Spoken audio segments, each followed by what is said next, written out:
சக்கரவர்த்தி ராகுலுக்கு நெருக்கமானவர். அப்போ ஐவர் குழுவை இங்கே போட்டுட்டு பிரவீன் சக்கரவர்த்தியுமா அங்க போறது பாஜகவுடைய இதை இவங்களும் கையாளுறாங்களா?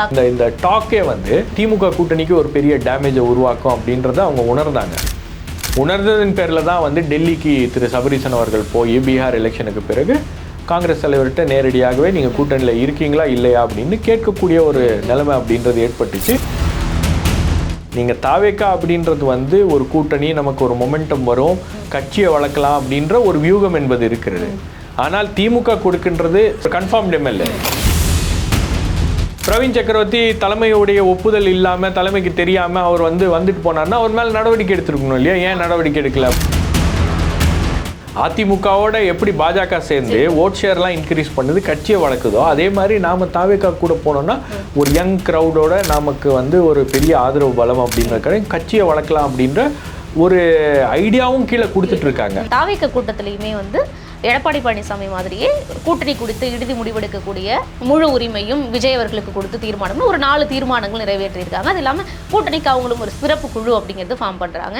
என்ன வியூகம் என்ன? நீங்க போய் அங்க ஒரு கூட்டம் நடத்துறீங்கன்னா அந்த கூட்டத்துல என்ன பாயிண்ட் நீங்க கன்வே பண்ண போறீங்க? நானும் என்ஆர் காங்கிரஸும் கூட்டணி சேர போறோம், அதனால அவரை தாக்க மாட்டேன், நான் பிஜேபியை தாக்குவேன், நான் சட்டம் ஒழுங்கு எல்லாம் சரியா இருக்கு, தமிழ்நாட்டில் பார்த்து தெரிஞ்சுக்கங்க அப்படின்னா சட்டம் ஒழுங்கு யூனியன் டெரிட்டரியில யார் கையில இருக்கு? உள்துறை கையில இருக்கு.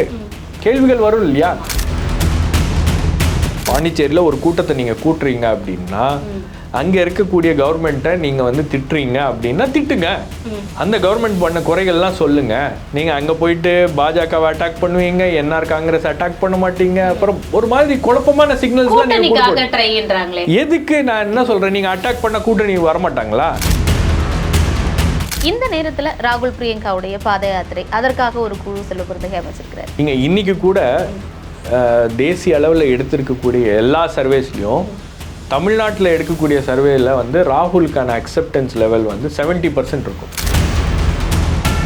அடுத்த பிரதமர் யார் அப்படின்னு மோடியா ராகுலா அப்படின்னா ராகுலுக்கு தான் அதிக அளவு இது கிடைக்கும். ஏன்னா ராகுலுக்கு இங்கே ஒரு பெரிய அக்செப்டன்ஸ் இருக்கு. இந்த டிவிகே என்ற ஒரு வாய்ப்பையும் நாம க்ளோஸ் பண்ணிடக்கூடாது அப்படின்னு பார்க்குறேன்.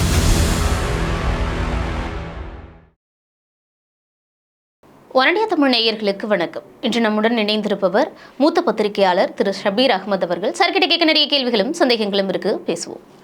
வணக்கம். வணக்கம். இப்படி நம்ம தொடர்ந்து அதிமுக கூட்டணி, தாவேக்க, அந்த பரப்புரை இப்படியெல்லாம் பேசிட்டு இருக்கோம்.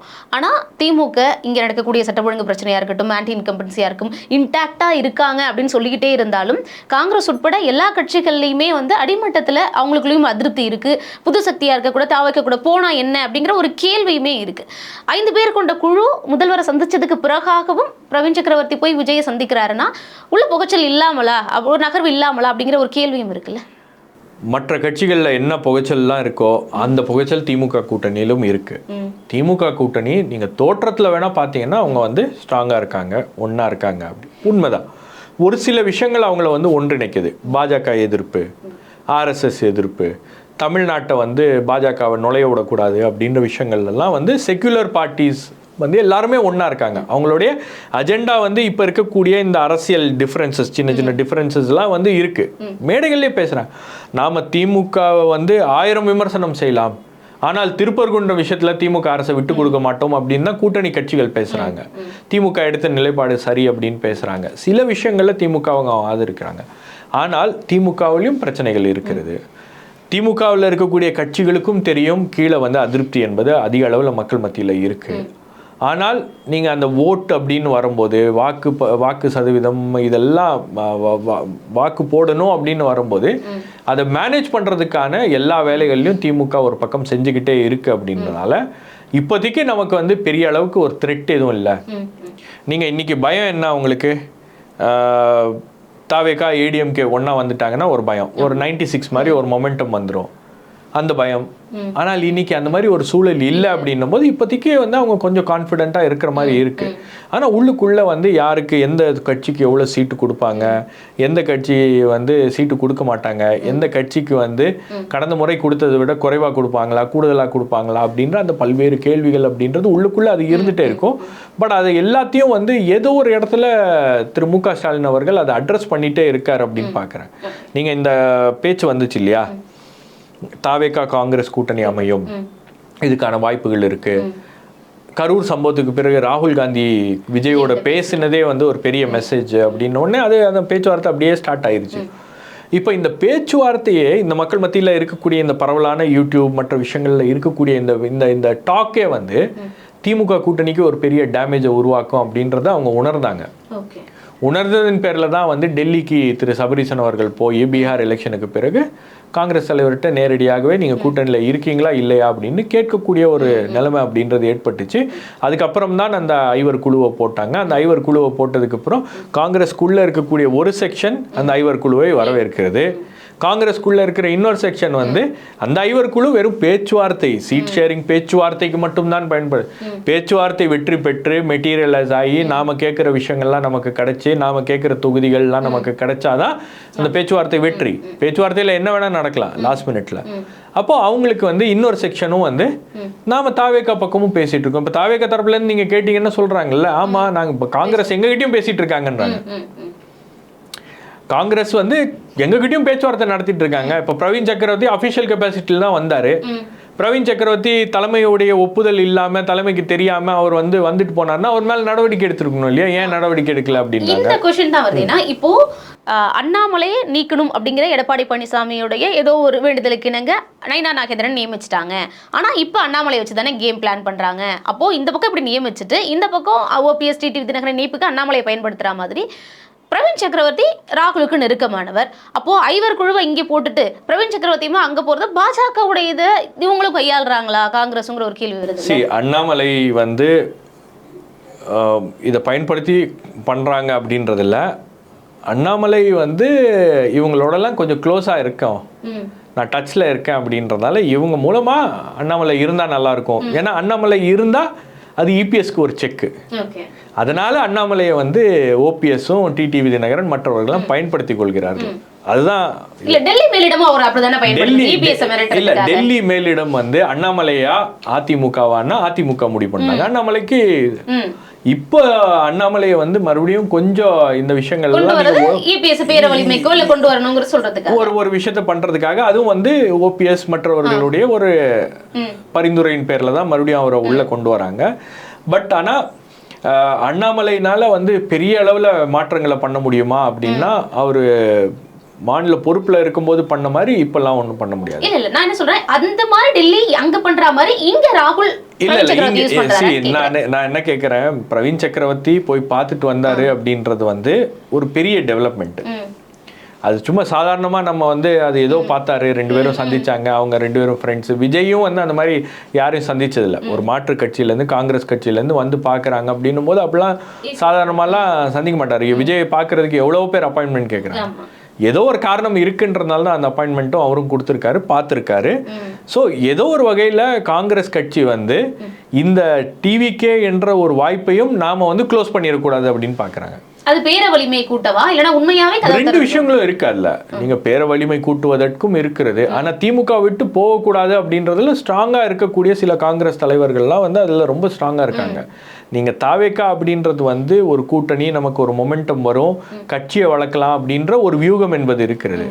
ஆனால் திமுக கொடுக்கின்றது சீட்டு, திமுக கொடுக்கிறது வந்து ஒரு எம்எல்ஏ சீட்டு, புரியுதுங்களா, ஒரு கன்ஃபார்ம்டு எம்எல்ஏ. அப்போ உங்களுக்கு இங்கே நம்பர்ஸ் வேணும் அப்படின்னு.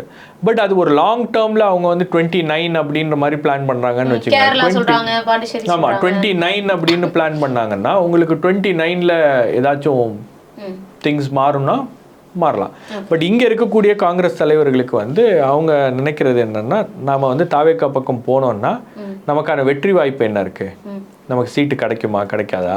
ஏன்னா ஒரு பக்கம் அதிமுகவும் அடிக்கும், ஒரு பக்கம் திமுகவும் போட்டு அடிக்கும் போது தாவேகாவால் தாங்க முடியுமா அப்படின்ற அந்த கேள்விகள்லாம் இருக்கு. பட் ஒரு விஷயம் என்னன்னா, காங்கிரஸ் அந்த மாதிரி ஒரு முடிவு எடுக்கிறாங்க அப்படின்னா, தாவேகா பக்கம் போகிறது அப்படின்னா அது திமுகவுக்கு ஒரு பெரிய பின்னடைவு. ஏன்னா ஒட்டுமொத்த அந்த கூட்டணி இன்டாக்டா இருக்கு, ஒன்னா இருக்காங்க அப்படின்ற அந்த பிம்பம் உடையும் போது உங்களுக்கு திமுகவுக்கு ஒரு பெரிய பிரச்சனை வருவதற்கான ஒரு வாய்ப்பு இருக்கு. ஏன்னா திமுக இன்னைக்கு இருக்கக்கூடிய நம்பிக்கை, இப்போ வெளிப்படுத்துகின்ற நம்பிக்கை அப்போ வெளிப்படுத்த முடியுமா அப்படின்ற ஒரு கிரைசிஸ் மாதிரி அவங்களுக்கு இருக்கும். ஆனால் அதை அவர்கள் அவ்வளோ எளிதாக செய்ய விட மாட்டாங்க. நீங்கள் இங்கெல்லாம் யாருக்கிட்டையும் பேசுறது இல்லை, எல்லாம் டெல்லியில் பேசிக்கலாம் அப்படின்ற மாதிரி டெல்லியில் மூவ் பண்ணாங்க. அதுதான் இங்கே இருக்கக்கூடிய தலைவர்களுக்கு பிரச்சனை. இப்போ இந்த காங்கிரஸ்ல திமுகவிலேயே ஒரு முணுமுணுப்பு இருந்துச்சு. கீழே இருக்கிற கட்சிக்காரங்களை மதிக்கிறது இல்லை, அவங்கள சம்பாதிக்கவில்லை, அது இதுன்னு ஏகப்பட்ட பிரச்சனைகள் இருக்குது. அதே மாதிரி காங்கிரஸ் கட்சியிலையும் முணுமுணுப்பு இருக்குது. திமுக காரங்க நம்ம மதிக்கிறது இல்லை, நம்மளை வந்து எதுவும் பண்ணுறதில்ல, நம்மளை ஒரு நிகழ்ச்சிக்கு கூப்பிட்றதில்ல, ஒரு ப்ரோக்ராம் கூப்பிட்றதில்ல, எந்த இடத்துலையும் நம்மளை அகாமடேட் பண்ணுறதில்லன்னு ஒரு முணுமுணுப்பு இருக்குது. அப்போ இதெல்லாம் வந்து சரி பண்ணுறதுக்கு சிஎம் எதாவது பண்ணுவாரா அப்படின்றத நம்ம பார்க்கணும். உடன்பிறப்பே வான்னு ஒரு ஒரு ஒரு ப்ரோக்ராமை கண்டக்ட் பண்ணதுக்கான காரணம் என்ன? தொண்டர்கள்கிட்ட என்ன பிரச்சனை, உங்களுடைய மனக்குமுறல் என்ன, அதை வந்து என்கிட்ட சொல்லுங்க அப்படின்னு நேரடியாக கூப்பிட்டு, ஏதோ சிஎம் கூப்பிட்டு கேட்டாரு, நம்மளை பார்த்தாரு, இந்த விஷயத்த நம்ம கன்வே பண்ணல அப்படின்ற ஒரு நம்பிக்கை ஏற்படுத்துறது தான். இப்போ இந்த உடன்பிறப்பே வா மாதிரி கூட்டணி கட்சியினரே வா அப்படின்னு கூட்டணி கட்சிகளுக்கெல்லாம் வந்து கூப்பிட்டு கருத்து கேட்டு ஏதாவது ஒன்று பண்ணுவாரா அப்படின்றத நம்ம பார்க்கணும். பட் ஐ திங்க் அதெல்லாம் வந்து இன்னும் தேர்தல் நெருங்கும் போது உங்களுக்கு அதில் ஒரு கிளாரிட்டி கிடைக்கும்னு நினைக்கிறேன். இந்த நேரத்தில் ராகுல் பிரியங்காவுடைய பாத யாத்திரை, அதற்காக ஒரு குழு செல்லுபடுத்தி அமைச்சிருக்கிறார். அதுக்கான தாக்கம், அதுக்கான பிளான் என்னவா? சரி, உங்களுக்கு இந்தியாவில் வேற எந்த மாநிலத்திலையும் வந்து ராகுல் காந்தியை பிரதமராக்கணும்னு சொல்லலை. தமிழ்நாட்டில் தான். நீங்கள் இன்னைக்கு கூட தேசிய அளவில் எடுத்திருக்கக்கூடிய எல்லா சர்வேஸ்லையும் தமிழ்நாட்டில் எடுக்கக்கூடிய சர்வேல வந்து ராகுலுக்கான அக்செப்டன்ஸ் லெவல் வந்து 70% இருக்கும். அடுத்த பிரதமர் யார் அப்படின்னு, மோடியா ராகுலா அப்படின்னா ராகுலுக்கு தான் வந்து அதிக அளவு இது கிடைக்கும். ஏன்னா ராகுலுக்கு இங்கே ஒரு பெரிய அக்செப்டன்ஸ் இருக்கு. ராகுலுக்கு ஒரு மிகப்பெரிய ஒரு ஃபேஸ் வேல்யூ தமிழ்நாட்டில் இருக்கு. அப்போ இங்கே வந்து காங்கிரஸ் கட்சி ராகுலை கொண்டு வந்து ஒரு யாத்திரை நடத்த வேண்டும் அப்படின்னு. ஏன்னா பீகார்லேயும் அப்படி தான் பண்ணாங்க, தமிழ்நாட்டிலையும் அப்படி பண்ணோம். ஏன்னா ஒரு பக்கம் வந்து சங் பரிவார் இந்த அமைப்புகள்லாம் வந்து கொஞ்சம் கேம்பெயின்ஸை பிளான் பண்ணாங்க. இந்து முன்னணி ஒரு மாநாடு நடத்திருச்சு, திருப்பரங்குன்றத்தை ஒரு இஷ்யூவாக கொண்டு வந்துட்டாங்க அப்படின்னும் போது இந்த இடத்துல ராகுல் காந்தியை கொண்டு வந்து ஒரு கேம்பெயின் நடத்தணும் அப்படின்னு அவங்க பண்ணுறாங்க. ரெண்டாவது வந்து உங்களுக்கு என்ன எங்கள் ஆதரவு இருக்குது, சீட்டு கேட்கும்போது உங்களுக்கு என்ன ஆதரவு இருக்கு. ராகுல் காந்தி ஒரு யாத்திரை நடத்துறாங்கன்னா அந்த யாத்திரையில் ஒரு பெருங்கூட்டத்தை அவங்க காமிச்சாங்கன்னா ராகுல், சோனியா இவங்களுக்கெல்லாம் வந்து ஒரு பெரிய யாத்திரை. நீங்கள் இன்னொரு விஷயம் பார்த்தீங்கன்னா, காங்கிரஸ் கட்சிக்கு வந்து ஒரு செக்யுலர் ஐடென்டிட்டி இருக்குது, ஒரு செக்யுலர் டேக் இருக்குது. காங்கிரஸ் கட்சி எந்த பக்கம் இருக்கிறதோ அந்த கூட்டணி என்பது எந்த வகையிலும் பாஜகவோட போய் சேர்ந்துட மாட்டாங்க. இப்போ சிறுபான்மையினர் வந்து அதை ரொம்ப கூர்ந்து கவனிக்கிறாங்க. நீங்கள் காங்கிரஸ் கட்சி பல்வேறு தவறுகளை செய்தாலும் அவங்க ஒரு தவறை பண்ண மாட்டாங்க, அவங்க பிஜேபியோட ஒரு அண்டர்ஸ்டாண்டிங்கும் இதில் போக மாட்டாங்க. அதே மாதிரி கம்யூனிஸ்ட் கட்சிகளுக்கும் அந்த வேல்யூ இருக்குது. ஸோ அந்த கூட்டணியெல்லாம் வந்து திமுகவோட இருக்கிறதுனால, அந்த கட்சியெல்லாம் திமுகவோட இருக்கிறதுனால தான் இந்த கூட்டணிக்கே ஒரு செக்யுலர் ஐடென்டிட்டி கிடைக்குது. இப்போ காங்கிரஸ் கட்சியும் வந்து விஜய் மாதிரி ஒரு தாவேக்காவை வந்து, விஜய் மாதிரி ஒரு ஸ்டார் வந்து ஒரு தாவேக்காவை உருவாக்கியிருக்காரு அப்படின்னா அந்த கட்சியை வந்து அவங்க முற்றிலுமாக வந்து புறக்கணிக்கிறதுக்கும் அவங்க தயாராக இல்லை. ஏன்னா அவங்களும் வந்து ஒரு செக்யுலர் ஃபோர்ஸோட வராங்க, அவங்களுக்கும் ஒரு செக்யுலர் ஐடென்டிட்டி இருக்குது. இன்னொரு விஷயம் பார்த்தீங்கன்னா, அவங்களுடைய கொள்கை தலைவர்கள், நீங்கள் காங்கிரஸ் கட்சியே வந்து காமராஜரை பற்றி பேசுவாங்க, கே பிளானை பற்றி பேசுவாங்க. காங்கிரஸ் தலைவர்களை கொள்கை தலைவர்களாக ஏற்றுக்கிட்டு இருக்காங்க அப்படின்னு தாவேக்கா இருக்குது அப்படின்னும் போது அவங்க ஒரு சிமிலாரிட்டியை பார்க்குறாங்க, ஒரு வேவ்லென்த் மேட்ச் ஆகுது.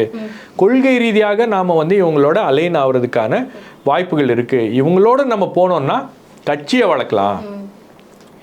அதிமுகவோட எப்படி பாஜக சேர்ந்து ஓட் ஷேர்லாம் இன்க்ரீஸ் பண்ணுது, கட்சியை வளர்க்குதோ, அதே மாதிரி நாம் தாவேக்கா கூட போனோம்னா ஒரு யங் க்ரௌடோட நமக்கு வந்து ஒரு பெரிய ஆதரவு பலம் அப்படின்ற கட்சியை வளர்க்கலாம் அப்படின்ற ஒரு ஐடியாவும் கீழே கொடுத்துட்டு இருக்காங்க.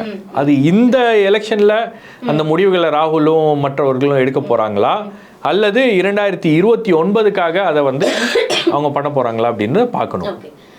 தாவேக்க கூட்டத்திலையுமே வந்து எடப்பாடி பழனிசாமி மாதிரியே கூட்டணி குறித்து இறுதி முடிவெடுக்கக்கூடிய முழு உரிமையும் விஜய் அவர்களுக்கு கொடுத்து தீர்மானம்னு ஒரு 4 தீர்மானங்கள் நிறைவேற்றியிருக்காங்க. அது இல்லாமல் கூட்டணிக்கு அவங்களும் ஒரு சிறப்பு குழு அப்படிங்கிறது ஃபார்ம் பண்ணுறாங்க. பாமக தரப்புலேருந்து அழைப்பு விடுக்கப்படுது. இதெல்லாம் பார்க்குறப்போ இவங்களும் ஒரு குழு, இவங்களும் ஒரு தீர்மானம் முடிவெடுக்கிறதுங்கிறப்போ இவங்க ஒரு தனி ஒரு அலைன்ஸ் ஃபார்ம் பண்ணுறதுக்கான ஒரு பிளானா? எல்லா அரசியல் கட்சிகளும் தேர்தல் வரும்போது அவங்களுக்குன்னு ஒரு வியூகத்தை வகுக்க பார்ப்பாங்க. உங்களுக்கு வந்து அலைன்ஸ் இல்லாமல் உங்களால் எதுவுமே பண்ண முடியாது. நீங்கள் தாவேக்கா தலைமையில் ஒரு அலையன்ஸ் அப்படின்னா அந்த தாவேக்காவுடைய தனிப்பெரும் செல்வாக்கு என்ன இருக்குது அப்படின்றதும் அவங்க அது தெரியாமல் நீங்கள் வந்து முதல் எலெக்ஷன்லேயே கூட்டணிக்கு போகிறது வந்து இல்லாஜிக்கல். நீங்கள் அதிமுகவோட போகலாம், அதிமுக ஜெயிச்சிரும், அதிமுக ஸ்ட்ராங் ஆயிரும். தாவேக்காக்கு அதில் என்ன இருக்கு?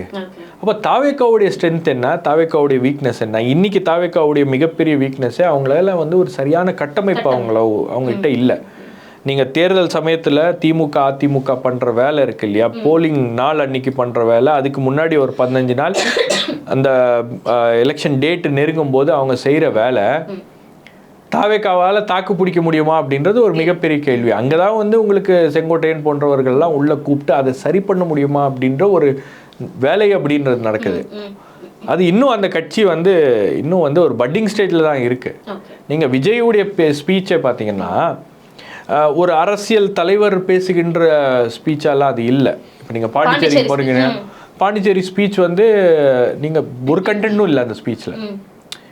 பாண்டிச்சேரினா என்ன ஞாபகம் வரும் அப்படின்னு நீங்கள் ஊருக்கு போய் அந்தந்த ஊருடைய பெருமையை பேசுறது வந்து தேவையில்லையே, அது எல்லாருக்கும் தெரியுமே. அந்த ஊருக்கு என்ன பெருமை, அந்த ஊரில் யார் வந்து இருந்திருக்காங்க, என்னென்ன விஷயங்கள்லாம் அந்த ஊருக்கு பெருமை சேர்க்கக்கூடிய விஷயங்கள்லாம் அந்த ஊர்க்காரங்களை விட வேற யாரு நீங்கள் போய் சொல்லி தெரிய வேணுமா என்ன? அப்போ அந்த உங்களுடைய நோக்கம் என்ன? பாண்டிச்சேரியில் ஒரு கூட்டத்தை நீங்கள் கூட்டுறீங்க அப்படின்னா அங்கே இருக்கக்கூடிய கவர்மெண்ட்டை நீங்கள் வந்து திட்டுறீங்க அப்படின்னா திட்டுங்க, அந்த கவர்மெண்ட் பண்ண குறைகள்லாம் சொல்லுங்க. நீங்கள் அங்கே போயிட்டு பாஜகவை அட்டாக் பண்ணுவீங்க, என்ஆர் காங்கிரஸ் அட்டாக் பண்ண மாட்டீங்க. அப்புறம் ஒரு மாதிரி குழப்பமான சிக்னல்ஸ்லாம் நீங்கள் எதுக்கு? நான் என்ன சொல்கிறேன், நீங்கள் அட்டாக் பண்ண கூட்டணி வரமாட்டாங்களா? நான் என்ன கேட்குறேன், கூட்டணி ரைட், ஒரு அண்டர்ஸ்டாண்டிங் இருக்குது, அவங்க விரும்புகிறாங்க கூட்டணிக்கு வாங்கன்னு விரும்புகிறாங்க. நீங்கள் அவங்கள அட்டாக் பண்ணீங்கன்னா இங்கே இருக்கக்கூடிய அரசாங்கம் பாஜகவினால இந்த அரசாங்கத்தை முடக்கி வச்சிருக்காங்க அப்படின்னு கூட நீங்கள் பேசுங்க. அது கூட பேசலையே. என்ன வியூகம் என்ன? நீங்கள் போய் அங்கே ஒரு கூட்டம் நடத்துறீங்கன்னா அந்த கூட்டத்தில் என்ன பாயிண்ட் நீங்கள் கன்வே பண்ண போறீங்க? நானும் என்ஆர் காங்கிரஸும் கூட்டணி சேர போகிறோம், அதனால அவரை தாக்க மாட்டேன், நான் பிஜேபியை தாக்குவேன், நான் வந்து சட்டம் ஒழுங்கு எல்லாம் சரியாக இருக்குது, தமிழ்நாட்டில் பார்த்து தெரிஞ்சுக்கோங்க அப்படின்னா சட்டம் ஒழுங்கு யூனியன் டெரிட்டரியில் யார் கையில் இருக்குது? உள்துறை கையில் இருக்குது. கேள்விகள் வரும் இல்லையா? என்ன உங்களுடைய வியூகம் என்ன? நீங்கள் பாண்டிச்சேரியில் போய் கூட்டம் நடத்துறீங்கன்னா என்ன வியூகம்? இப்போ அந்த வியூகங்கள் எல்லாம் வந்து ஓரளவுக்கு கொஞ்சம் திங்க் பண்ணும். நீங்கள் வந்து உங்களுடைய டீம் திங்க் பண்ணுறத விட நீங்கள் திங்க் பண்ணுவோம் ஆஸ் அ லீடர். அந்த விஷயங்கள்லாம் வந்து விஜய்கிட்ட ஒரு பெரிய லேக்கிங்காக இருக்குது அப்படின்னு பார்க்குறேன். மேபி அதெல்லாம் வந்து இனி வருகின்ற காலங்களில் தமிழ்நாட்டில் இன்னும் பிரச்சாரம் இப்போல்லாம் பண்ணுறதுலாம் ஒன்றும் பிரச்சாரம் கிடையாதுங்க. நீங்கள் அந்த லாஸ்ட் மினிட்ல மக்கள் மத்தியில் நீங்கள் பிரச்சாரம் பண்ணுறீங்க பாருங்கள், அதுதான் வந்து எடுபடக்கூடிய பிரச்சாரம். கொஞ்சம் முன்னேற்றிட்டாருன்னு பார்க்கக்கூடாதா? சரியான நேரத்துக்கு போயிட்டாரு, முன்னாடியே கூட போயிட்டாரு. நீங்கள் சரியான நேரத்துக்கு வந்ததெல்லாம் ஒரு பாராட்டு சர்டிஃபிகேட்லாம் கொடுக்க முடியாது. சரியா, நீங்கள் கூட்டம் இந்த டைம்னா இந்த டைம் கூட்டம். ரெண்டாவது வந்து அவருக்கு அவ்வளோ கூட்டம் கூடுகிறது. மற்றவங்க லேட்டாக வரலாம், மற்றவங்க வந்து லேட்டாக வந்தாங்கன்னா கூட்டம் கலைஞ்சு போயிடும்ன்றதுனால அவங்க சீக்கிரம் வரலாம். இவருக்கு வந்து எப்போ போனாலும் கூட்டம் வரும் அப்படின்னும் போது நீங்கள் அதை கிராண்டடாக எடுத்துக்க முடியாது. நீங்கள் வந்து கூட்டம் இந்த டைம்னா இந்த டைம் போங்க, பிளான் பண்ணுங்க, முன்கூட்டி அதற்கான வேலைகள் தாவேக்கா பார்க்கணுன்றதுல மாற்று கருத்துலாம் இல்லை. அது ஒரு இம்ப்ரூவ்மெண்ட் அப்படின்னு சொல்ல முடியாது. அதெல்லாம் வந்து அடிப்படையாக அவர்கள் செய்ய வேண்டிய விஷயங்கள். கூட்டத்துக்காக இது பேசினா போதும், அந்த டீப் பாலிடிக்ஸ்ங்கிற தேவையில்லை. அதுதான் அவர் ஒரு வார்த்தை சொல்றாரு இல்லையா, நம்ம வகைரா அப்படின்னு ஒரு வார்த்தை சொல்றாரு இல்லையா. அந்த நம்ம வகைரா அப்படின்னும் போது அவருடைய மனசுல என்னன்னா, நாம வந்து நம்மளுடைய ஃபேன்ஸ், நம்மளுடைய ஃபாலோவர்ஸ், நம்மளுடைய கட்சிக்காரங்க, இந்த ஜென்சி க்ரௌடு, இதை மைண்ட்ல வச்சுட்டே அவர் வந்து சில விஷயங்களை பேசுறாரு, சில விஷயங்களை சொல்றாரு. நான் என்ன சொல்றேன், நீங்க அதெல்லாம் ஒரு பக்கம் இருந்தாலும் லார்ஜர் பொலிட்டிக்கல் பிக்சரில் நீங்கள் ஒரு பொலிட்டிக்கல் பார்ட்டி லீடராக நீங்கள் பேசும்போது நீங்கள் அட்ரஸ் பண்ண வேண்டிய கான்ஸ்டிடுவன்சியே வந்து உங்களை ஒரு அரசியல் கட்சியாக பார்க்கணுமா கூடாதா அப்படின்ற அந்த டவுட்லாம் இருக்குது பாருங்க. அந்த கான்ஸ்டிடுவன்சி தான் வந்து ஒப்பீனியன் மேக்கர்ஸை தான் நீங்கள் அப்பீல் பண்ணணும். அங்கே தான் நீங்கள் வந்து அவங்களுக்காக தான் நீங்கள் வந்து பேசணும். அவங்க மனசில் இந்த, அதாவது விஜய்க்கு ஓட்டு போடலாமா வேணாமா, இவங்க ஒரு கட்சியாக பிஹேவ் பண்ணுறாங்களா இல்லையா, இவங்க கூட இருக்கிற இந்த ஃபாலோவர்ஸ்லாம் பார்த்தீங்கன்னா ரொம்ப சின்ன பசங்களாக இருக்காங்க, போய் கையை கடிக்கிறாங்க, இது மாதிரி பண்ணுறாங்க, இவங்களுக்கெல்லாம் நம்பி நம்ம பண்ணுறதா அப்படின்னு அந்த இடத்துல ஒரு பொலிட்டிக்கல் மெச்சூரிட்டியை நீங்கள் காமிக்கணும். ஆன் பிஹாஃப் ஆஃப் உங்கள் பார்ட்டி, உங்களுடைய தொண்டர்கள், மற்றவங்க, அவங்களெல்லாம் நான் வந்து அரசியல் ரீதியாக மாற்றப் போகிறேன் அப்படின்ற அந்த மெச்சூரிட்டியை வந்து உங்கள் ஸ்பீச்சில் இருந்தால் அது வரணும். அப்போ என்ன பேச போகிறோம், என்ன ஏது அப்படின்றத வந்து அவர் இன்னும் கொஞ்சம்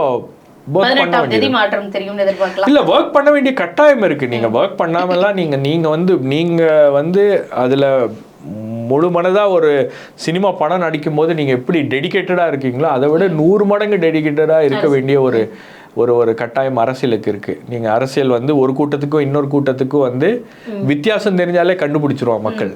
நீங்களும் நானும் உட்காந்து இன்டர்வியூ பண்ண ஆரம்பிச்சோம், போன கூட்டத்துல இப்படி பேசலையே, இந்த கூட்டத்துல இப்படி பேசுறாரு அப்படின்னு. இப்போ கூட்டத்துக்கு கூட்டம் வந்து வித்தியாசத்தை கண்டுபிடிக்கிற அளவுக்கு தமிழக மக்கள் வந்து ரொம்ப துல்லியமா பார்க்குறாங்க அப்படின்னும் போது நீங்கள் ஒவ்வொரு கூட்டத்துலேயும் வந்து ஒரு பொலிட்டிக்கல் மெச்சூரிட்டி அப்படின்றது வரணும். அது அவங்களுடைய ஸ்பீச்சில் தான் அது வெளிப்படும். நீங்கள் சொல்லக்கூடிய திட்டங்கள், நீங்கள் சொல்லக்கூடிய ஐடியாஸ், இதுலேருந்து தான் அது வரும். இப்போ இன்னும் கொஞ்சம் கூடுதலாக ஹோம்ஒர்க் பண்ண வேண்டிய ஒரு கட்டாயம் தாவேகாவுக்கு இருக்கிறது. ஈரோட்டில் அந்த மாற்றம் தெரியுதாங்கிறத பார்ப்போம். இவ்வளோ நேரம் ஒதுக்கி நிறைய கேள்விகளுக்கு நேர்த்தியான தெளிவானவர்களுக்கு நன்றி sir. Subscribe to One India and never miss an update.